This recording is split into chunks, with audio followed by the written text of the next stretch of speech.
Welcome to our journey through the Bible, where we explore its profound insights starting today with a summary of Jeremiah chapters 5 through 8.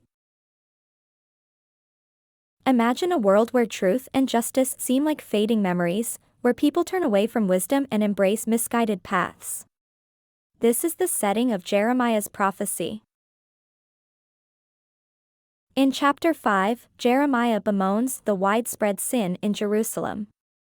He challenges anyone to find an honest person. If just one righteous soul is found, God would forgive the city. Yet deceit and stubborn rebellion run rampant. Key verses like Jeremiah 5:1 highlight this. Go up and down the streets of Jerusalem. Look around and consider. Search through her squares. If you can find but one person who deals honestly and seeks the truth, I will forgive this city. Moving into chapter 6, Jeremiah warns of impending disaster from the north.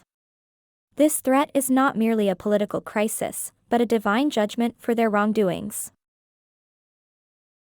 The warning is clear in Jeremiah 6:10. To whom can I speak and give warning? Who will listen to me? Their ears are closed, so they cannot hear. The word of the Lord is offensive to them. They find no pleasure in it. Chapter 7 paints a picture of misplaced trust. The Israelites placed their confidence in the presence of the temple rather than in living righteously. In verses like Jeremiah 7:4, they are cautioned, do not trust in deceptive words and say, this is the temple of the Lord, the temple of the Lord, the temple of the Lord. It's a sharp reminder that rituals without genuine faith are empty. Finally, in chapter 8, Jeremiah laments over the people's stubbornness and their tragic clinging to false hopes. He writes in Jeremiah 8:11, they dress the wound of my people as though it were not serious. Peace, peace, they say, when there is no peace. This captures the essence of false assurances that mask a deeply fractured society. Together, these chapters convey timeless lessons on honesty, humility, and the importance of true devotion.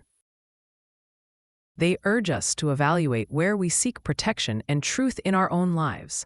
Stay tuned for more explorations into these ancient but ever-relevant texts.